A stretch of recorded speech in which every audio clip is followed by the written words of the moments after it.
हनुमान की जय, सब संतन की जय। दुआ संख्या 18 के बाद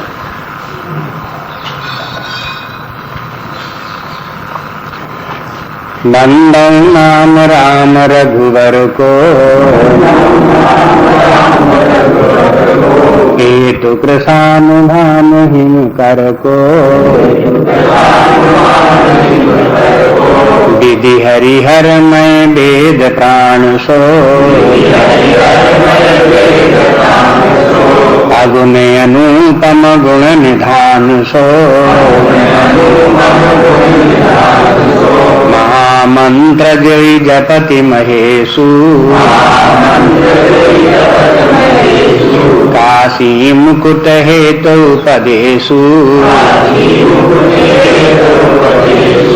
महिमा जासु जान गन राऊ, प्रथम पूजियत नाम प्रभाऊ, जान आदि कवि नाम प्रतापु, भयउ शुद्ध करि उलटा जापू, सहस नाम समसु शिव बानी, जप जेई पिय संग भवानी, हर से हेतु हेरि हरहि को,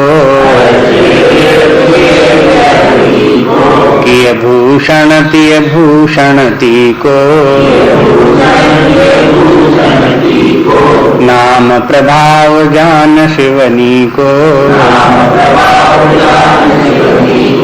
कालकूट फल दीन अमी को, वर्षा ऋतु रघुपति भगति, तुलसी साल सुदास,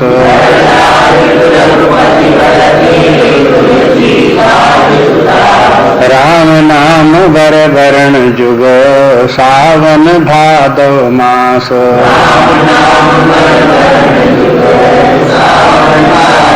मास सियावर रामचंद्र की जय, पवन सुत हनुमान की जय, बोलो भाई सब संतन की जय।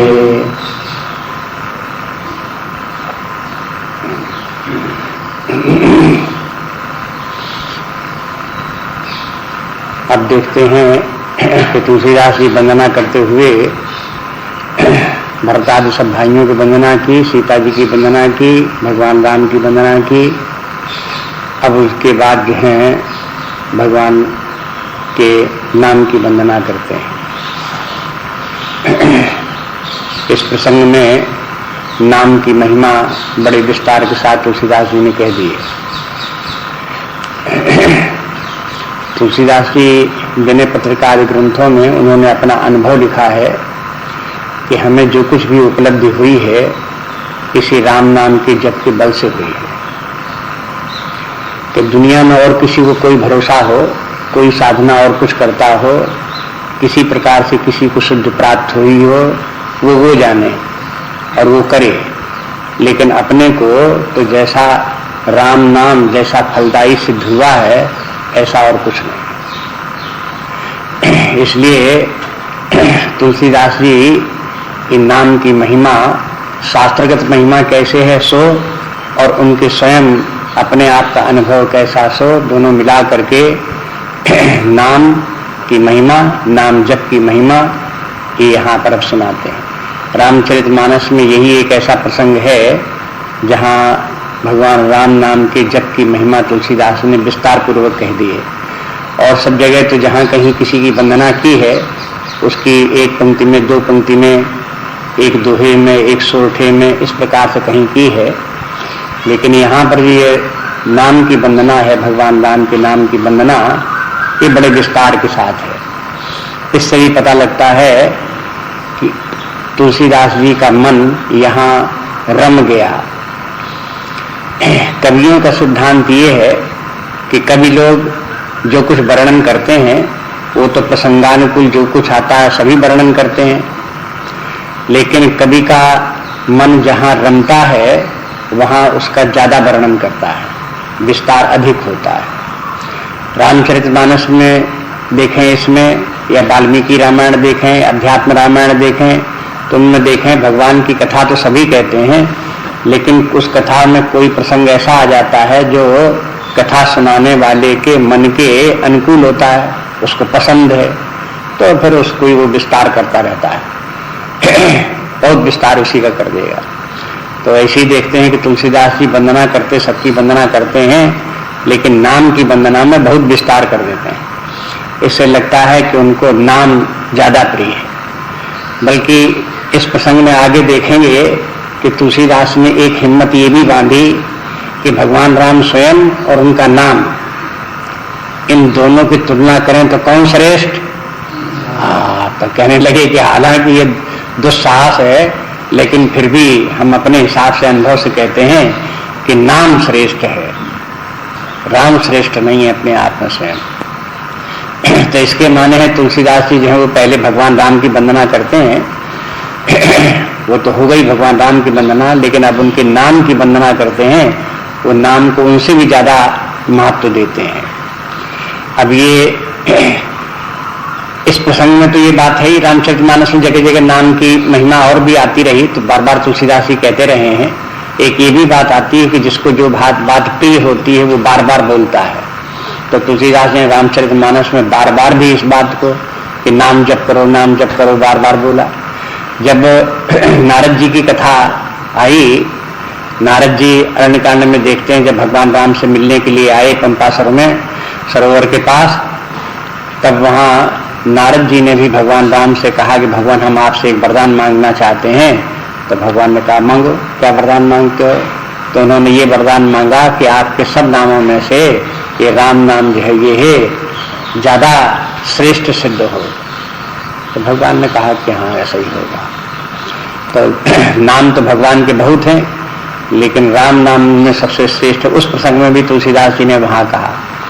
ऐसी उत्तरकांड इत्यादि में भी बहुत जगह इस प्रकार की बात आती है, राम नाम की बात महिमा आती है। यहाँ राम नाम जपने वाले जपते हैं बहुत से, लेकिन जपने के साथ साथ नाम की महिमा भी जाननी चाहिए, तो जप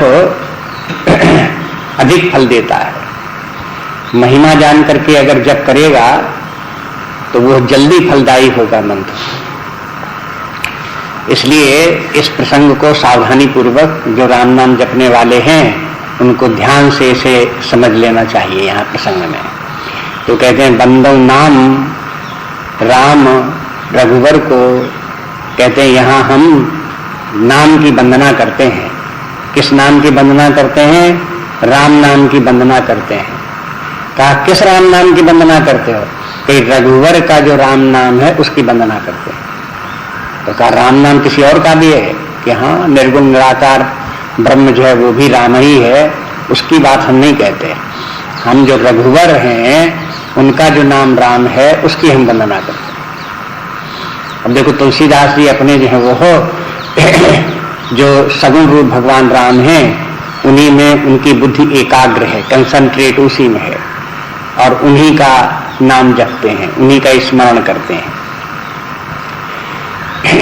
यहाँ पर एक बात ध्यान देने की है कि उस समय की तुलसीदास जी जब रामचरितमानस की रचना कर रहे थे, इतिहास की दृष्टि से देखें तो मुगल काल था।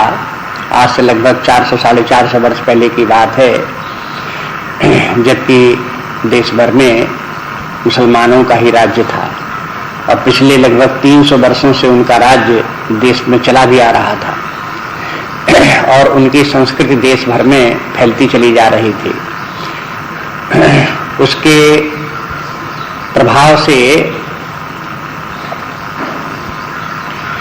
परमात्मा, मुसलमान भी परमात्मा को मानते हैं, ईश्वर को मानते हैं, लेकिन उनका परमात्मा निर्गुण परमात्मा है, और वो ऐसा निर्गुण है कि सगुण रूप धारण नहीं कर सकता और अवतार भी नहीं ले सकता। ऐसे परमात्मा की वो हो पूजा करने वाले हैं। लेकिन उनका धर्म जो है वो ज्ञान प्रधान नहीं, भक्ति प्रधान है। लेकिन भक्ति प्रधान होने के साथ साथ उनका जो परमात्मा है वो निर्गुण परमात्मा है। निर्गुण परमात्मा की भक्ति यह है मुसलमानी धर्म का मत, और फिर इसी मत को वो सबसे श्रेष्ठ भी मानते हैं, और इस मत का प्रचार प्रसार करना भी वो अपना धर्म का एक अंग मानते हैं। इसलिए देश भर में उन्होंने सब प्रकार से इस बात की कोशिश की कि जो मुसलमानी धर्म का जो मत है निर्गुण परमात्मा की पूजा करने का, वो सब लोग स्वीकार कर लें और सगुण रूप को भूल जाएं, अवतारवाद को अपने हटा दें।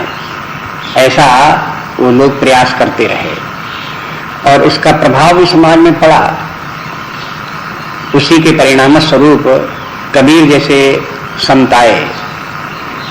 कबीर दास ने या नानक दास ने, ये लोग, इन लोगों ने निर्गुण ब्रह्म को ही प्रधान माना, उसी का नाम राम माना। कबीर दास भी राम की उपासना करने वाले, राम का ज्ञान रखने वाले, लेकिन उनका राम निर्गुण ब्रह्म। दशरथ पुत्र नाम का कोई राम नहीं है, कबीर दास ने मना कर दिया। दशरथ का पुत्र राम कैसे हो सकता है, वो नहीं, ऐसे करके उनको मना कर दिया। तो समाज में कबीर की बात भी बहुत फैलने लगी थी, मुसलमानों की तो फैली रही थी, कबीर की बात भी फैल रही थी। आगे चल करके फिर देखते हैं, इस बात के ऊपर बल दिया गया। नानक दास ने भी आगे चल करके निर्गुण ब्रह्म को ही प्रधान माना, सगुण रूप भगवान राम और उनके अवतारवाद की तरफ ध्यान नहीं दिया। फिर स्वामी दयानंद जी हुए, वे भी ब्रह्म के बजाय ईश्वर को मानते हैं और ईश्वर को निर्गुण ईश्वर को मानते हैं। सगुण रूप या उसकी मूर्ति ये नहीं हो सकती और न वो अवतार ले सकता है।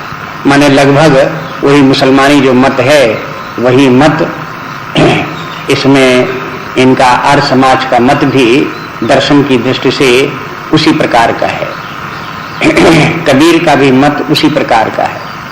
गोस्वामी जी ने देखा कि देखो भारतीय संस्कृति और सनातन धर्म में जो सगुण रूप परमात्मा का और अवतारवाद का सिद्धांत है वो संसार में न कहीं माना जाता है और न कोई इसका समर्थन कर रहा है, और दूसरे धर्मों के प्रभाव के कारण से ये हमारा जो है अवतारवाद का सिद्धांत और वेदांत सिद्धांत ये उपेक्षित होता चला जा रहा है, इसकी मान्यता समाप्त होती चली जा रही है।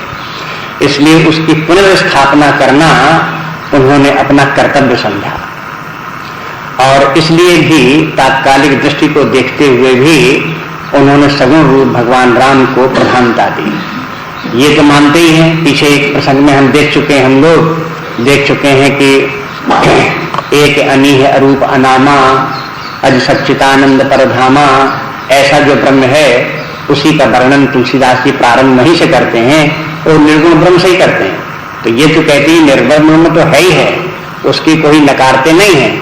उन लोगों की तरह से तुलसीदास जी नहीं है जो निर्गुण ब्रह्म को स्वीकार करते हैं तो सगुण ब्रह्म को नकारते हैं। और कुछ लोग फिर इस प्रकार के भी हुए कि सगुण ब्रह्म को तो स्वीकार करते हैं, निर्गुण ब्रह्म को नकार देते हैं, कहते निर्गुण ब्रह्म नहीं है। तो तुलसीदास जी इन दोनों अतिवादियों में से नहीं है, उनको तो ये दिखाई देता है जो निर्गुण ब्रह्म है वही सगुण ब्रह्म है। लेकिन अगर तुम निर्गुण ब्रह्म नहीं मानते तो फिर वो सगुण ब्रह्म नहीं मानते तो फिर वो सगुण ब्रह्म का प्रतिपादन करने के लिए पूरी शक्ति भी लगाते हैं, कहते नहीं नहीं सगुण ब्रह्म भी है ही है।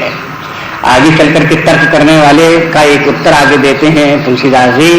तो वहां एक प्रश्न पूछता है कोई तुलसीदास जी की, हो ही कैसे सकता है कि ब्रह्म निर्गुण भी हो सगुण भी हो, जो गुण रहित सगुण से कैसे?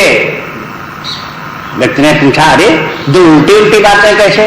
एक तरफ तो कहते गुण रहित और दूसरी तरफ का गुण सहित, तो ये दोनों उल्टी उल्टी बातें एक साथ कैसे हो जाएंगे? अकार्य हो जाएंगे। जिन हिम उपल बिलग नहीं तैसे, जल हिम उपल बिलग नहीं तैसे, जैसे जल और हिम उपल दोनों अलग अलग नहीं, एक ही बात है। अगर पानी जम जाए बर्फ बन जाए तो बर्फ और पानी क्या दो दो चीजें हैं? हाँ? बर्फ हो गया साकार रूप और जल हो गया निराकार रूप। ऐसे निर्गुण और सगुण, वो दोनों एक ही तत्व हैं। वही निर्गुण होते हुए भी सगुण रूप धारण कर लेता है, और सगुण रूप उसका उतना ही है जितना कि निर्गुण रूप है। ये बात तुलसीदास जी के मत में है। लेकिन फिर भी तात्कालिक स्थिति को देखते हुए निर्गुण ब्रह्म तो मान लेना सबके लिए आसान है, इसलिए उसकी बात नहीं कहते। सगुण ब्रह्म के मानने के लिए तुलसीदास जी आग्रह करते हैं कि सगुण ब्रह्म को भी माने। और इस गुण के माने क्या है, ये तो याद रखना चाहिए। गुण के माने अच्छाइयां बुराइयां नहीं है। गुण के माने सत्व रजस और तमस। सत्व रजस और तमस में ये तीन गुण हैं। ये त्रिगुणात्मक प्रकृति या माया है। इस माया की उपाधि रहित जो परमात्मा है वो तो है ब्रह्म, निर्गुण ब्रह्म। और फिर उसी की शक्ति जब प्रकट हुई तो मायोपाधिक ब्रह्म ही फिर वो सगुण रूप हो गया। तो इस प्रकार से विचार करते हुए सनातन धर्म में इतनी स्थितियां मानी जाती हैं, निर्गुण निराकार और सगुण निराकार और फिर सगुण साकार, ये तीन स्थितियां बनती हैं। साकार के माने जिसका कि आकार हो, रूप हो। परमात्मा सगुण हो या निर्गुण हो, दोनों ही स्थितियों में निराकार भी हो सकता है, जिसका कोई आकार न हो। फिर वो ब्रह्म जो सगुण ब्रह्म है वो साकार रूप भी धारण कर सकता है। तो सगुण तो है ही है, साकार भी हो गया। इस प्रकार से तीन स्थितियां बनती हैं उस परमात्मा। तो सगुण रूप की जब विचार करते हैं तो उसके साथ साथ फिर जब अवतार लेता है तो वो साकार रूप भी होता है। तब इस यहाँ पर जिस रघुवर की बात कहते हैं, ये सगुण भी है और साकार भी है।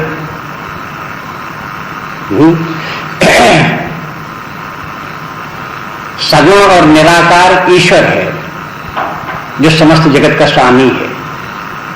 जब वो अवतार लिया राम रूप में, महाराज दशरथ का पुत्र होकर के आया, तब वही निर्गुण, वो जो सगुण था वही साकार रूप भी उसने धारण कर लिया, साकार रूप में आकर के उपस्थित हो गया।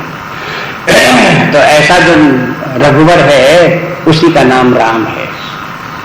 रघुवर का अर्थ एक बार यहाँ पर ये भी समझ लेना चाहिए कि संस्कृत में रघु शब्द जीव के लिए भी आता है। रघुपति, रघुवर इस अर्थ में प्रयोग करते हैं कि माने वो समस्त जीवों का स्वामी है, माने ईश्वर है। ईश्वर समस्त जीवों का स्वामी है।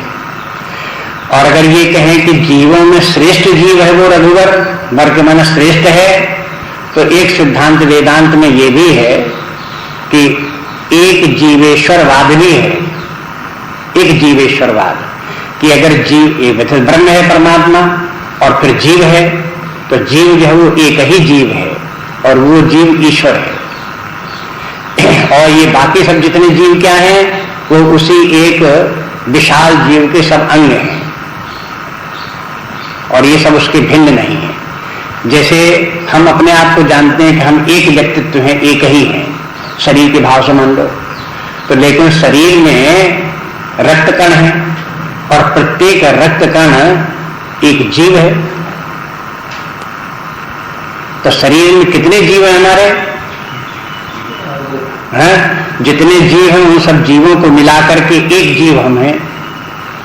ऐसे ही जितने संसार में तीनों लोगों के जितने प्राणी हैं, उन सब प्राणियों को मिला करके उसी के एक जीव परमा ईश्वर में ही समाहित होकर के वो जीव है, तो बस एक ही जीव है। बाकी सब जीव तो उसी के अंगभूत हैं। अब देखो धीरे धीरे करके विचार करेंगे तो आपको ये भी समझ में आ जाएगा कि ईश्वर अंश जीव अविनाशी क्यों। ईश्वर ही एक जीव है, बाकी सब जीव उसी के अंगभूत जीव हैं। ये जीववाद का सिद्धांत है और एक जीववाद का सिद्धांत है। लेकिन ये बात निर्गुण ब्रह्म में घटित नहीं होती। निर्गुण ब्रह्म जो है वो जीव उसका अंश नहीं है। निर्गुण ब्रह्म जो है वो एक ब्रह्म ही मात्र सर्वत्र है। और ये कह सकते हैं वही ब्रह्म आत्मा है, जो लक्षण ब्रह्म के हैं वही आत्मा लक्षण के हैं। लेकिन जीव जो है वो हो, जब जीव की बात आती है, चाहे एक जीववाद हो, ईश्वर हो, तो वहां पर माया की उपाधि होनी चाहिए, तब वो ईश्वर होगा। जब माया की उपाधि होगी तभी वो जीव होगा। माने जीव हो चाहे ईश्वर हो, मायोपाधि है, और जहां माया की उपाधि है वही अंग अंगी भेद है, और जहां माया नहीं है वहां परमात्मा अखंड तत्व है। अखंड माने कि एक अखंड वस्तु है जिसमें कि कोई विभाजन संभव नहीं है।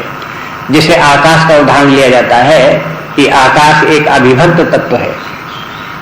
अगर वो कमरे के भीतर भी आकाश है तो उसे मठाकाश भले ही बोल लो, लेकिन बाहर के आकाश से और कमरे के भीतर के आकाश के दो भाग नहीं होते, वो विभक्त होता नहीं है। कमरे में भी 10-20 घड़े रख दो तो वे घटाकाश भी हो जाएंगे, लेकिन आकाश वो घटों के बीच में भी होकर के विभक्त नहीं होता, वो सदा अविभक्त ही रहता है।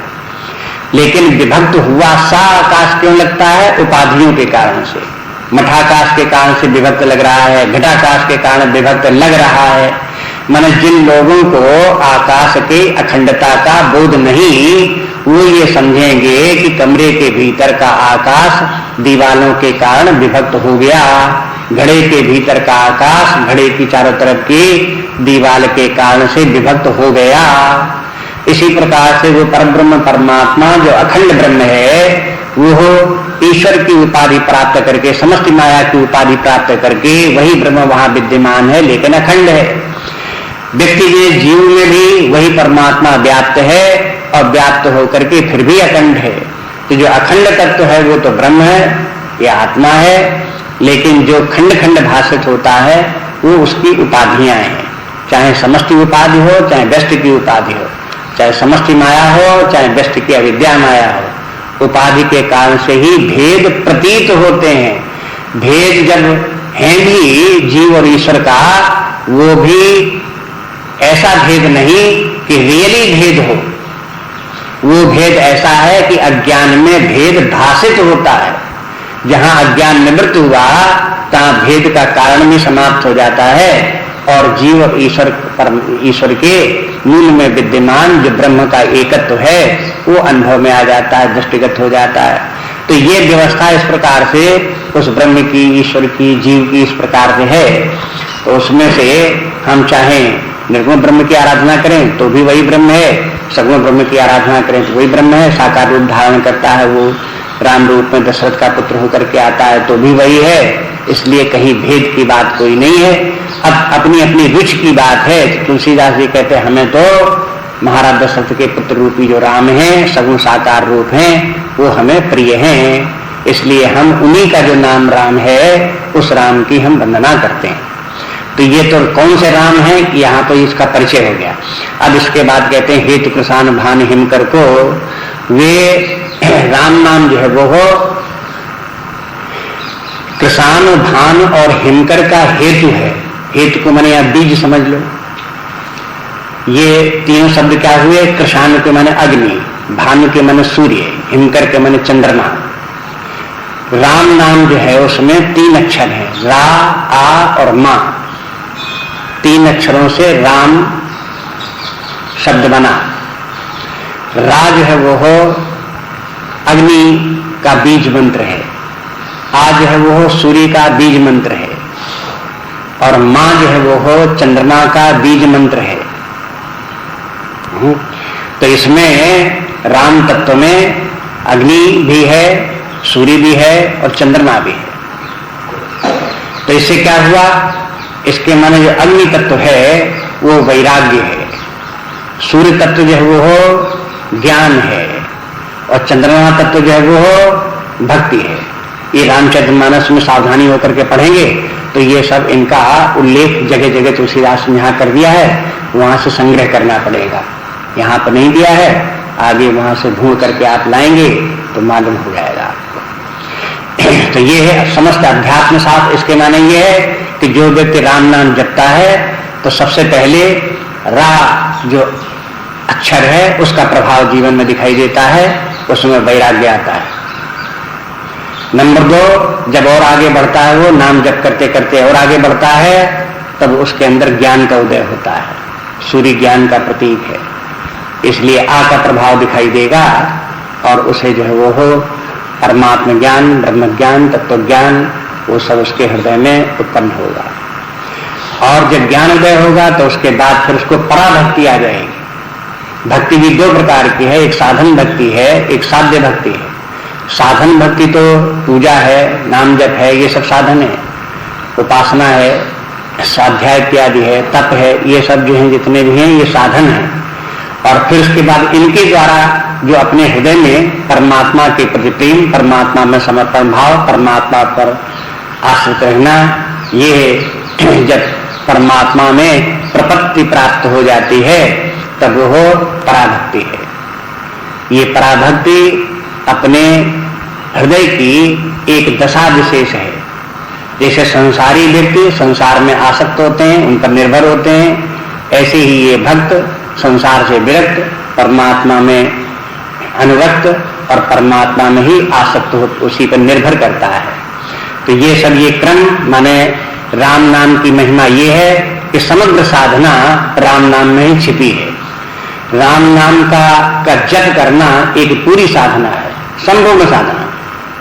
राम नाम जपते जपते व्यक्ति संपूर्ण साधना के माने वो पहले से अपने धर्म मार्ग पर आगे अनासक्ति भाव से जीवन जिए, अपने उसमें फिर वैराग्य भाव भी आवे, फिर उसमें ज्ञान भी प्राप्त उदय हो, भक्ति भी उदय हो, परमात्मा भाव प्राप्त करे, पूर्णता प्राप्त करे, मुक्ति भी हो जाए। ये सब के सब जो जितनी भी उपलब्धियां हैं, आध्यात्मिक उपलब्धियां, वो राम नाम जप से सिद्ध होती हैं।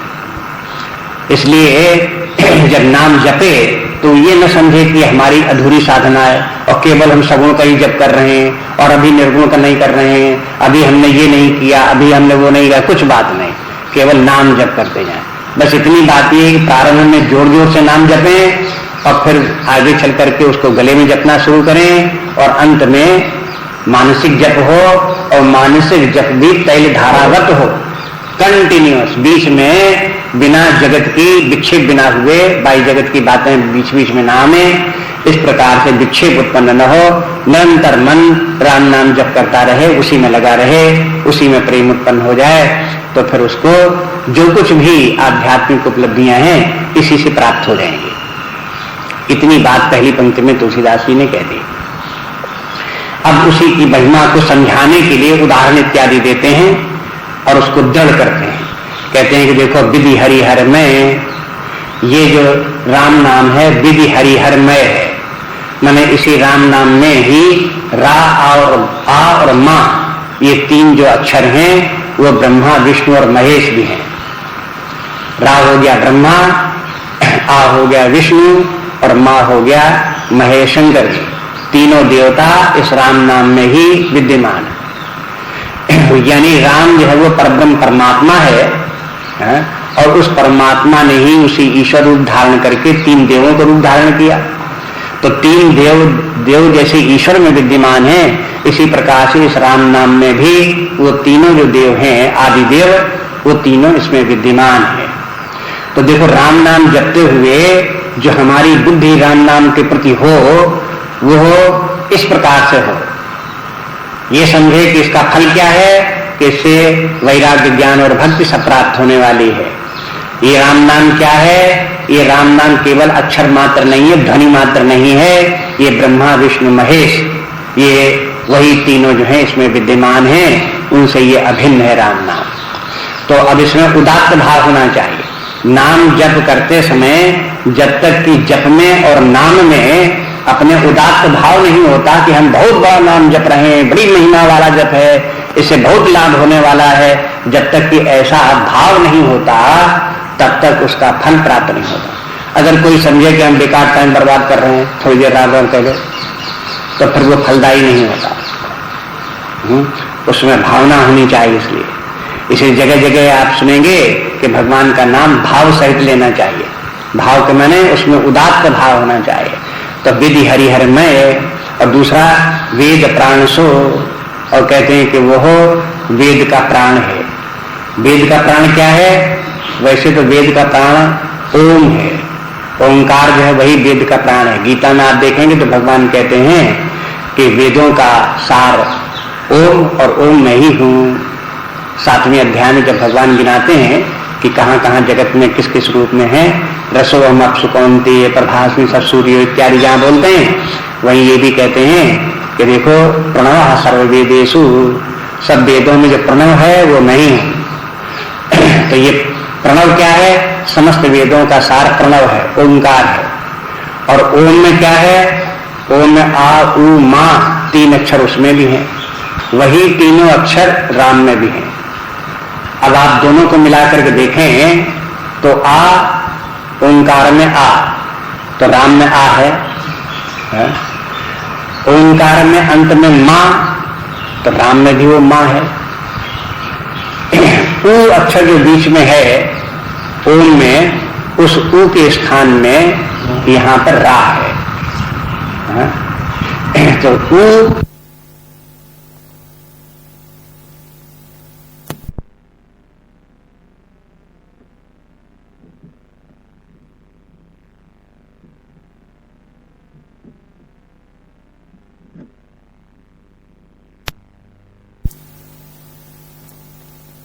ओम इधर राम हो गया है। ओम और राम में किसी प्रकार का कोई अंतर नहीं। जितनी सामर्थ्य ओम की है उतनी सामर्थ्य राम की है। जो ओंकार का जो महिमा है वही महिमा राम की है।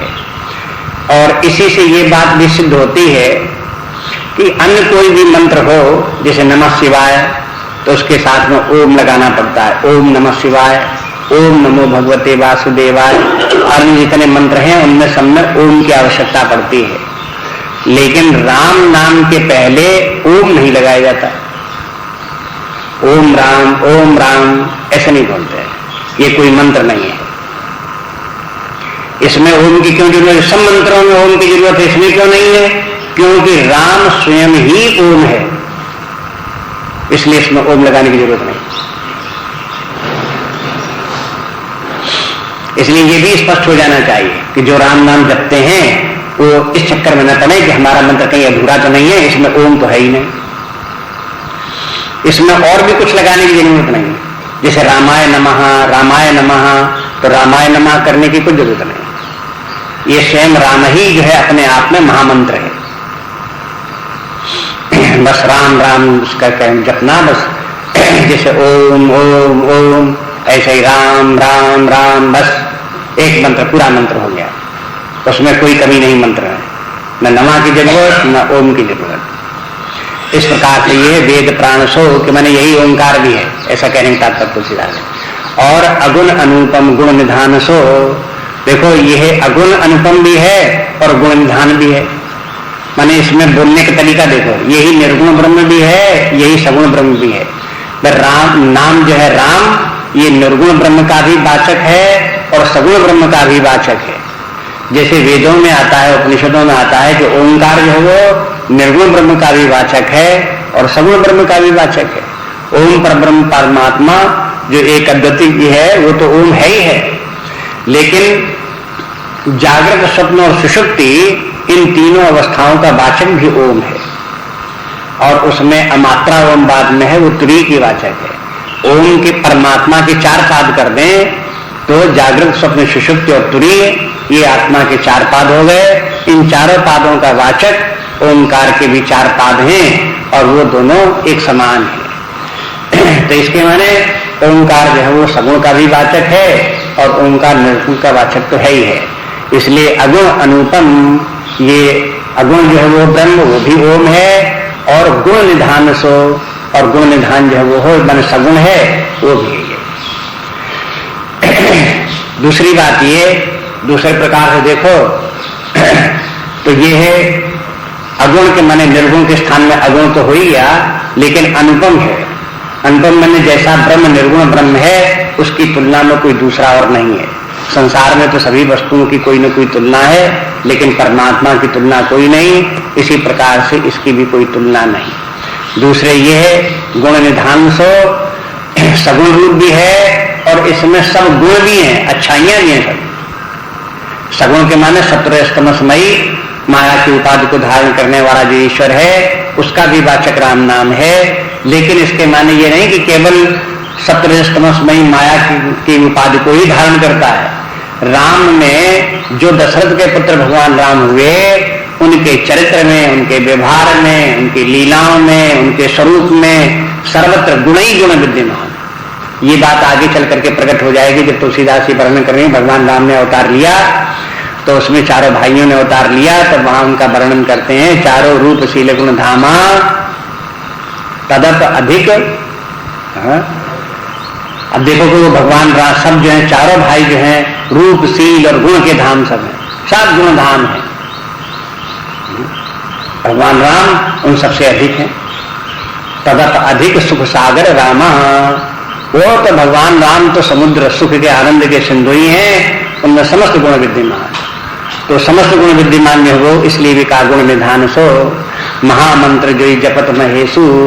अब देखो कह रहे देखो महेश जो है भगवान शंकर जी, त्रिदेवों में आदि देवों में शंकर जी जिस राम नाम का मंत्र जपते रहते हैं, तो फिर अब अपने आप को देखो कि हम फिर कहां किस खेत की मूली हैं जो कहेंगे हम भगवान नाम का नाम मंत्र नहीं जपेंगे।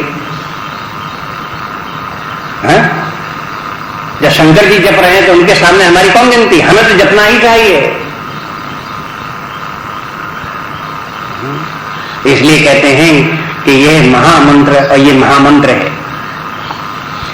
महामंत्र जैसे उपनिषदों में महावाक्य हैं, इसी प्रकार से महामंत्र भी। और मंत्र जब तक ओम न लगाओ तब तक मंत्र नहीं बनते। राम नाम बिना ओंकार के ही मंत्र है, इसलिए महामंत्र है। और जैसे और महावाक्य हैं, तत्वमसि इत्यादि महावाक्य हैं, इस तरह से राम ये महावाक्य भी है। रा जो है ईश्वर है और मां जो जीव है, और दोनों की ईश्वर और जीव की दोनों को एकता सिद्ध करने के लिए रा और मां दोनों चिपक गए, पास हो गए तो राम बन गया। तो इसके माने रा और मां ईश्वर और जीव दोनों एक ही हैं। कैसे एक है? तो वही परब्रह्म परमात्मा। इसलिए यह एक रामोपनिषद है। उपनिषद बहुत से, एक रामोपनिषद है।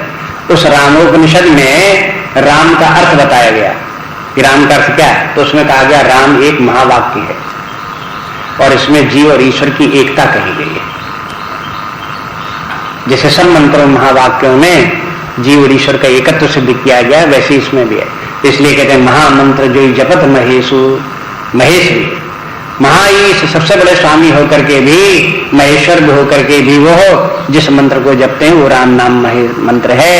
और फिर कहते हैं काशी मुकुट हेतु उपदेशु, और काशी में जो जीव शरीर त्याग करते हैं उन सबको भगवान शंकर जी उनको इसी राम नाम का उपदेश करते हैं, तो काशी में शरीर छोड़ने वाला फिर मुक्त हो जाता है।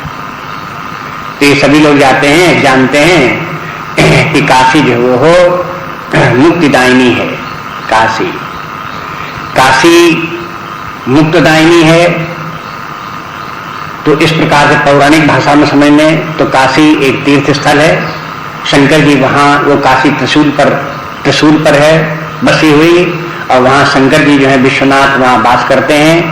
भगवान राम ने स्वयं शंकर जी से कहा कि देखो इस नगरी में जो लोग शरीर त्याग करें, जितने भी प्राणी, तो जब शरीर छोड़ने लगे तो तुम्हारा काम ये होगा, तो तुम जाओ और उनके दाहिने कान में राम बोलो। और जब उनके कान में राम शब्द गुंजारमान हो तो वो शरीर छोड़ करके जाएंगे तो मुक्त हो जाएंगे। ये भाषा पौराणिक भाषा है। देखो इसके सबके फिर इनका तात्पर्य को समझना पड़ता है कि क्या कह रहे हैं और क्या इसका अर्थ है, ये सब समझनी पड़ती है। आप जानते हो कि काशी त्रिशूल पर बसी है। ढूंढो जाके त्रिशूल कहाँ है, वहां पर आपको न मिले तो फिर आप उसकी जरा बुद्धि लगाओ कि आखिर ये लोग क्या कहते हैं, क्या तात्पर्य इसका है। तो ये नवों को घटा सटाए बोलते हैं, ऐसे कहकर न भागो, उनको समझने की कोशिश करो, खोजो बीनो, पता लगाओ कि माने क्या है। काशी जो है शंकर जी के त्रिशूल पर बसी हुई है। त्रिशूल क्या है? तीनों शूलों का नाश करने वाला है। ये जब उत्तरकांड में कथा हुआ आवे नमामि शमीशान निर्वाण रूपम, वहां पर देख लेना, वहां पर त्रयाशूल निर्मूलनम शूल पाणिम। त्रयाशूल मतलब 3 प्रकार के शूल हैं, दैहिक दैविक और भौतिक। त्रयाशूल निर्मूलनम तीनों प्रकार के तापों को दूर करने वाला। उसके ऊपर काशी है कि माने काशी में जीव रहने वाले और उसके परम मुक्ति प्राप्त करने वाले व्यक्तियों के तीनों ताप नष्ट हो जाते हैं। और फिर शंकर जी जो है उनको, तो अब ये काशी त्रिशूल के ऊपर कैसी बसी हुई है, तो अब इसके त्रिशूल को तो पहले तात्पर्य समझना चाहिए क्या चीज है। तीनों तापों का नाश करने वाला ज्ञान ही है, तो उसके ऊपर काशी बसी हुई है। माने काशी शब्द का भी अर्थ क्या है, काश संस्कृत का एक काश शब्द है, और काश शब्द का अर्थ क्या है, उसके पहले प्रा लगा लो तो आपको पता लग जाएगा काश का अर्थ क्या है। प्रकाश, प्रकाश के माने है ज्ञान। संस्कृत में नियम है, ये प्रा जो है प्रकर्ष के अर्थ में लगा दिया जाता है, वैसे मूल शब्द प्रा के बाद जो होता है वही है। जैसे प्रमा, मां के माने है ज्ञान, प्रमा के माने यथार्थ ज्ञान, प्रकर्षण ज्ञान, जैसे प्राज्ञ, प्रमा, प्रज्ञा, इनमें सब में प्रा लगा हुआ है। ऐसे काश में प्रा लगा दो तो प्रकाश हो गया। तो ये इसके माने प्रा नहीं लगाया तो कंफ्यूजन न करें, तब भी इसके माने ये ज्ञान है। माने काशी ज्ञान की स्थली है, और वो ज्ञान जो है तीनों शूलों का नाश करने वाला है। जो व्यक्ति परमात्म ज्ञान में स्थित होता हुआ शरीर त्याग करता है, वो उस समय शरीर छोड़ते समय भी परमात्मा की कृपा से उसमें परमात्मा भाव ही आता है, और पूरा शरीर उसे धारण नहीं करना पड़ता। अब इस प्रकार से अगर उसके तात्पर्य को समझ करके देखें तो समझ में आ जाए कि काशी क्या है, और उसमें किस प्रकार से व्यक्ति का उसमें काशी में शरीर छोड़ने से वो मुक्त कैसे होता है, ये उसका तात्पर्य हो गया। तो कहते हैं काशी मुक्त हेतु उपदेशु। अगर शंकर जी काशी में जीवों को मुक्ति के लिए उनके कान में राम नाम बोलते हैं, तो वो स्वयं राम नाम क्यों जपते हैं। पहले कहा कि देखो महामंत्र सोई जपत मैं येसु। तो एक नियम ये भी है कि जब कोई व्यक्ति दूसरे को मंत्र दे, तो उसको एक व्यक्ति को अगर उसने मंत्र दिया तो मंत्र देने वाले को चाहिए कि पहले एक बार 1,00,000 बार मंत्र को जप करके उस मंत्र को सिद्ध करे, तब वो दूसरे को एक बार मंत्र दे। और अगर एक के बाद दूसरे को फिर उसे मंत्र देना है तो कम से कम 12,000 बार फिर वो मंत्र का जप करे, तब किसी दूसरे व्यक्ति को वो मंत्र दे। तो मंत्र देने के विधान में ये भी आवश्यक है कि मंत्र देने वाला मंत्र को जपता रहे, और ऐसे नहीं कि 100 व्यक्तियों को बैठा लिया और कहा कि देखो हम तमाम मंत्र बोल रहे हैं, इनमें से जो चाहो सो मंत्र तुम ले लो, और हो गए तुम शिष्य, जाओ जपो जा करके। ये शास्त्र विरुद्ध बात है। तो कभी कभी लोगों की इस सुविधा को देखते हुए लोग बाग जो है वो शास्त्र विरुद्ध बातें भी फैला देते हैं, वो ऐसा नहीं है। शंकर जी को भी काशी में जीवों को निरंतर, यानी कितना शरीर त्याग करते रहते हैं, उनको सबको राम नाम बोलना पड़ता है, इसलिए वो सदा राम नाम जपते भी रहते हैं। फिर कहते हैं ये कि महिमा जास जान गण राहु। अब जैसे अब आगे राम नाम की महिमा तो कुछ तो अभी बताई, अब आगे महिमा और बताते, कहते हैं इसकी राम नाम की महिमा तो वास्तव में गणराव जो गणेश जी हैं वो अच्छी तरह से जानते हैं। प्रथम पूजियत नाम प्रभाव, वे नाम के प्रभाव से ही प्रथम पूजे जाते हैं। अब इसमें अंतर कथा देखो, पद्म पुराण की कथा, गणेश पुराण की कथा, उन पुराणों में कथाएं आती हैं कि शंकर जी प्रथम पूजनी कैसे हो गए। एक ये 2 भाई हैं, गणेश जी हैं, स्वामी कार्तिकेय हैं, शंकर जी के दोनों पुत्र हैं और दोनों भाई भाई हैं। शंकर जी ने एक बार गणेश जी को चाहा कि इनको प्रथम पूजनी बना दें, जब पूजा प्रारंभ हो तो पहले गणेश जी की पूजा हुआ करे, और ये विधान पहले से चला रहा है, उसी को करने के लिए उन्होंने गणेश जी को प्रथम पूजनी बनाने के लिए निश्चय किया। तो स्वामी कार्तिकेय कहने लगे कि नहीं पिताजी, ये कैसे हो सकता, बड़े भाई हम, इसलिए पहले पूजनी हम होने चाहिए, छोटे भाई की पूजा बाद में होनी चाहिए। तो शंकर जी ने बात टालने के लिए कह दिया, अच्छा जाओ तुम ब्रह्मा जी के पास, वो जैसा निर्णय दे दें, तुमको पूजा कर दें तो तुम्हारी हो जाएगी, इनकी होगी तो इनकी हो जाएगी, ब्रह्मा जी के पास जाओ। जब दोनों ब्रह्मा जी के पास गए और उनसे अपनी बात बताई कि ऐसे ऐसे शंकर जी ने आपके पास भेजा है, तो उन्होंने कहा ठीक, थोड़ी परीक्षा लेनी पड़ेगी कि किसको प्रथम पूजनीय होना चाहिए, इसलिए सारे ब्रह्मांड को तुम दोनों लोग जाओ और चक्कर लगा करके हमारे पास आओ, और जैसे जो पहले आ जाएगा वो प्रथम पूजनीय हो जाएगा। तो दोनों चल दिए। स्वामी कार्तिकेय का वाहन वो मोर उसके ऊपर बैठे उड़ने लगे। उनका अभी हम फटा उड़ते हुए जाते हैं, चक्कर लगा के आते हैं, ये क्या चूहा के ऊपर कितनी दूर तक चलेंगे, कहाँ तक जाएंगे। तो वो तो बड़े भरोसे के साथ में अपने मोर के ऊपर बैठकर उड़कर चल दिए। लेकिन गणेश जी जो है अपने चूहे में बैठे हुए अब बड़े पछताते हुए चले जाए कि हम कैसे चक्कर लगा, हम तो पीछे रह ही जाएंगे। लेकिन शंकर जी की प्रेरणा से नारद जी जैसे थोड़ा सा वो आगे बढ़े गणेश जी, तैसे नारद जी आ गए और कहा कि गणेश जी तुम कहाँ जा रहे हो चूहे बैठे? तो कहा कि हम तो ब्रह्मांड का चक्कर लगाने जा रहे हैं, ऐसी ऐसी बात हो गई है और हमसे रास्ते में बोलो नहीं, हमें जल्दी जाना है। तो नारद जी कहने लगे इसीलिए तो हम तुम्हारे पास आए, ब्रह्मांड के चक्कर तुम्हें लगाना है, तुम हार जाओगे। देखो निकल गए कार्तिकेय कितने आगे, तुम कहाँ तक उनके पीछे दौड़ोगे। अब तुम ऐसा करो कि पृथ्वी के ऊपर राम नाम लिखो और लिख करके उसका चक्कर लगाओ और जाओ ब्रह्मा जी के पास कदम चक्कर लगाए। कहते सो कैसे हो जाएगा कि समझ लो कि राम नाम जो है ब्रह्मांड से भी बड़ा है। जो राम नाम का चक्कर लगा लिया तो उसने समझा ब्रह्मांड का चक्कर लगा लिया। कैसी बात है? हाँ, तो गणेश जी ने चक्कर लगाया उसके और ब्रह्मा जी के पास पहुंच के चक्कर लगाया कि हाँ ब्रह्मांड क्या, ब्रह्मांड से भी बड़ा जो राम नाम उसका चक्कर लगा करके आ गए। तो उन्होंने कहा अच्छा तो प्रथम पूजनीय हो गए। तो इस प्रकार से उनसे पहले पूजा गणेश जी की इस कारण से होती। तो कहते हैं कि गणेश जी को मालूम हो गया कि राम नाम की महिमा क्या है। तो इन कथाओं में कोई फैक्चुअल घटना करके ये देखो कि ऐसा ही करके कहीं हुआ, गणेश जी नाम का कोई व्यक्ति है, चूहा नाम का कोई सवारी है, ये तो सब कथा कहलाने के लिए फेमस बनाई गई हैं। जैसे बच्चों को कोई बातें समझानी होती हैं तो उस प्रकार से कथाएं हैं ये है। लेकिन तात्पर्य ये है कि परमात्मा का नाम इस विशाल ब्रह्मांड से भी महान है। परमात्मा तो ऐसे दशांगुलम अतिष्ठति, वो परमात्मा इस जितनी सृष्टि है, चाहे ब्रह्मांड, चाहे स्वर्गलोक हो, चाहे भूलोक हो, चाहे पाताल लोक हो, इन सब लोकों से भी परमात्मा इनको अति करके, इनसे अतिवर्ती हो करके विद्यमान है। और वो परमात्मा उसका जिसका नाम है, नाम भी उसी प्रकार के अतिवर्ती है।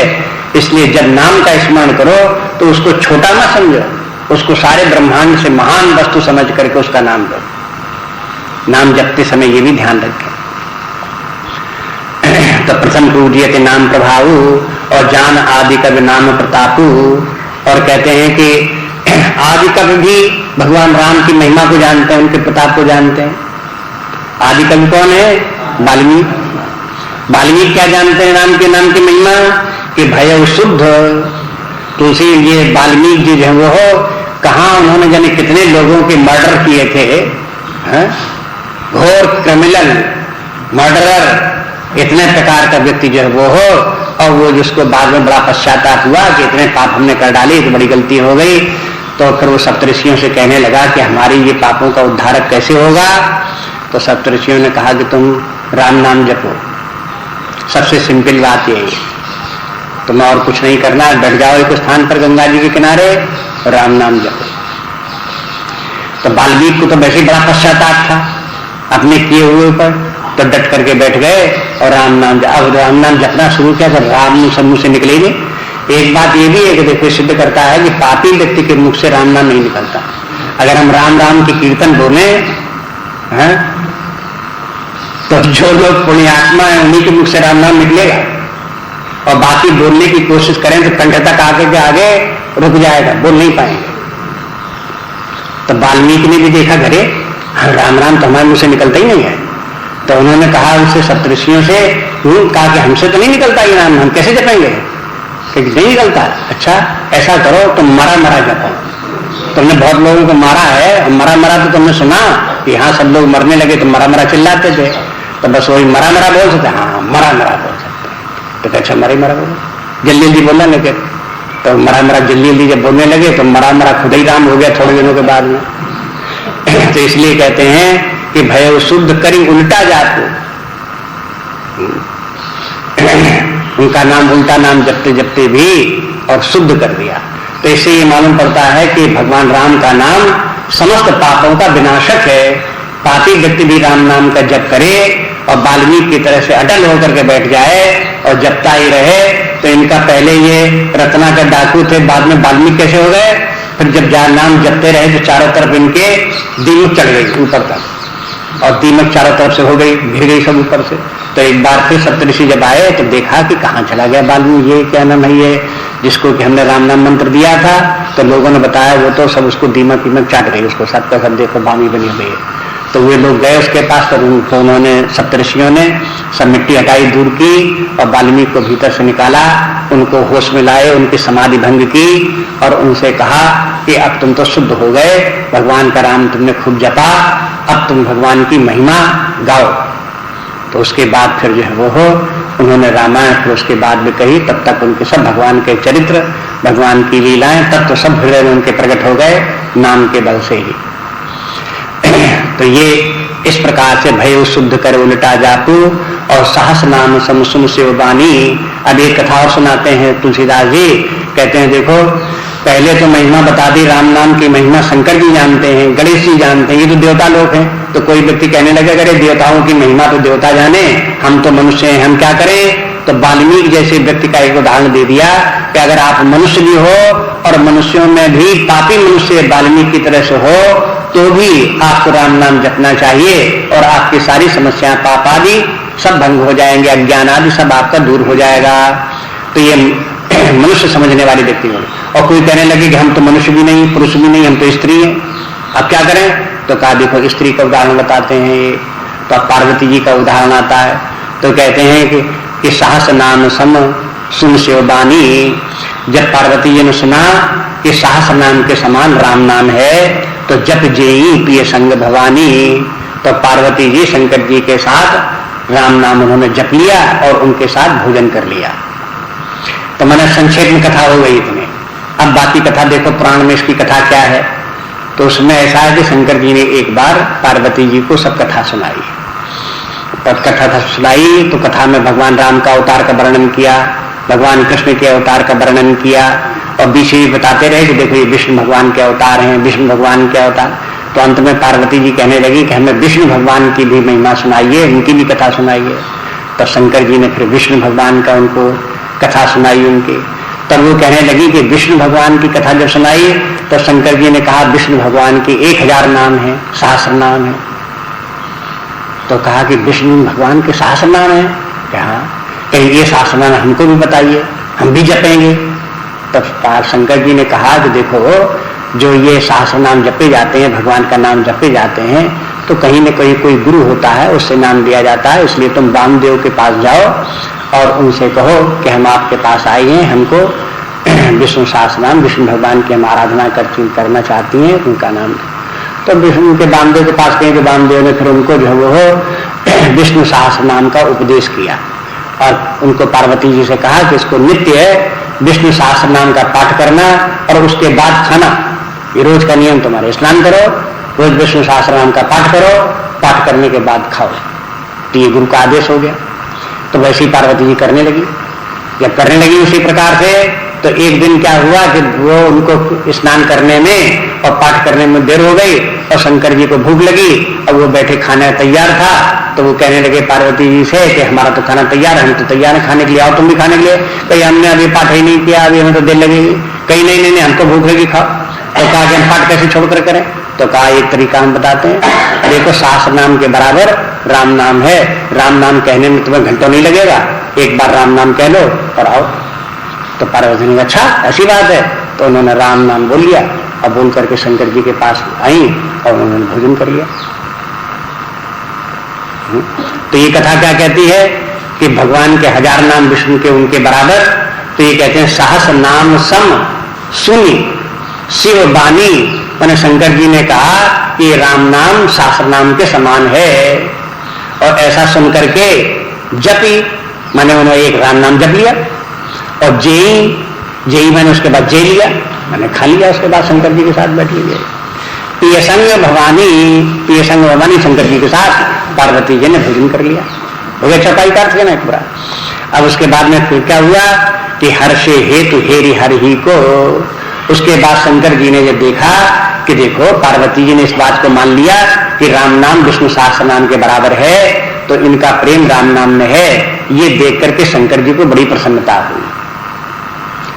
शंकर जी को क्यों प्रसन्नता हुई कि शंकर जी जानते थे कि पार्वती जी तो पहले उमा थी और राम के ऊपर बड़ा संदेह करती थी, और उनको संदेह करने वाली उमा को अब ये पार्वती जब से हो गई तब से इनको कम से कम राम नाम में इतना विश्वास तो हुआ, नहीं तो कभी विश्वास ही नहीं हुआ करता था।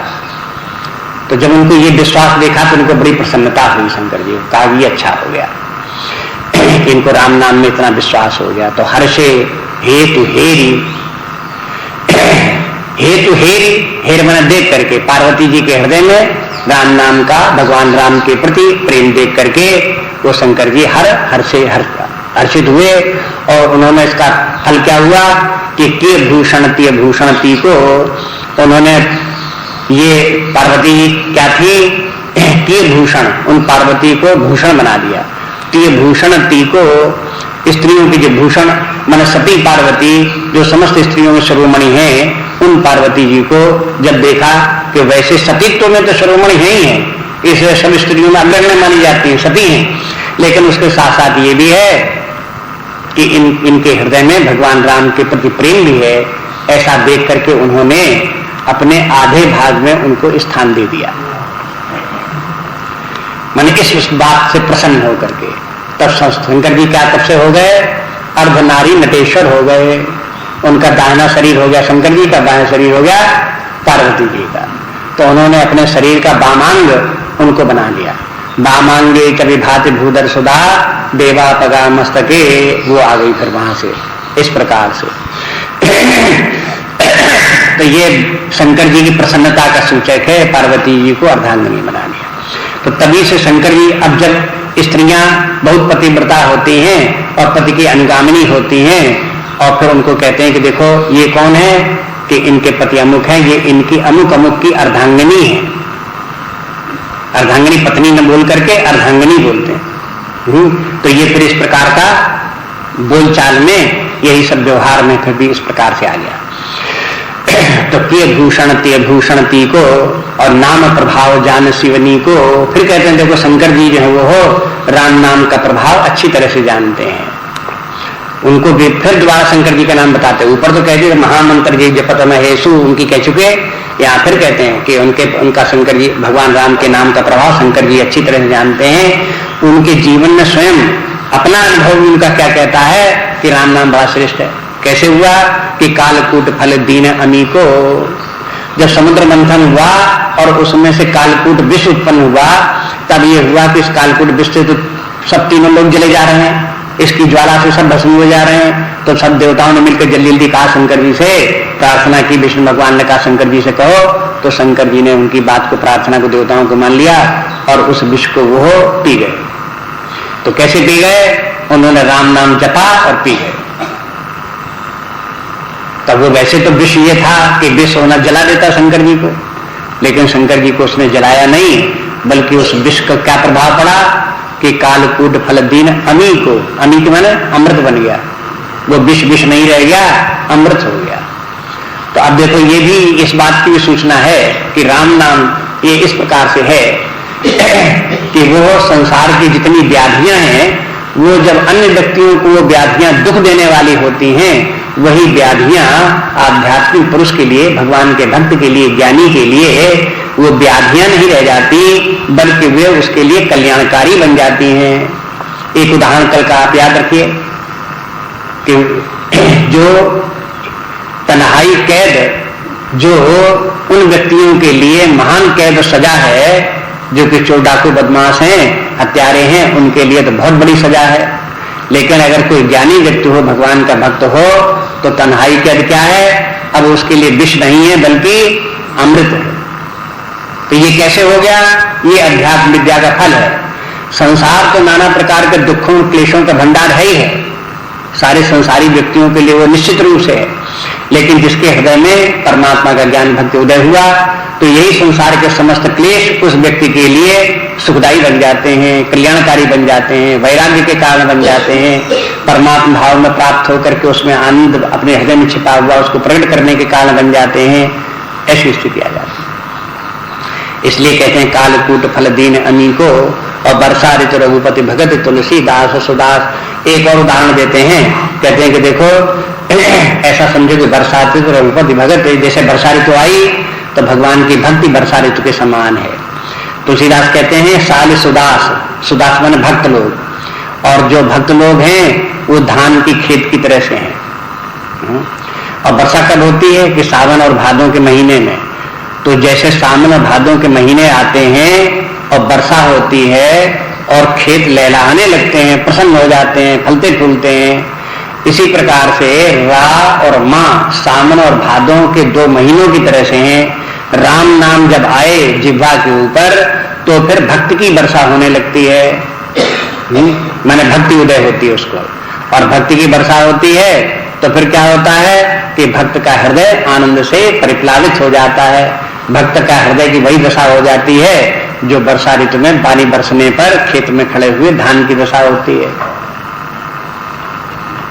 ये बात है। तो इसके माने है कि जीवन का आनंद किस बात में है, राम नाम जपें, और जितने भी क्लेश हैं, जैसे सूख रही है खेती, जीवन सूख रहा है, कष्ट हो रहे हैं, प्यासे मर रहे हैं, भूखों मर रहे हैं, नाना प्रकार की कामनाओं से ग्रसित होकर के त्रसित हैं, ऐसे व्यक्तियों की सारी समस्या हल, जहां भक्ति की वर्षा हुई तहां जो है उसको व्यक्ति जो है वो आनंद में हो जाता है, उसका जीवन सारे क्लेश दूर हो जाते हैं। लेकिन भक्ति आवे कहां से, राम नाम जपो तब आई।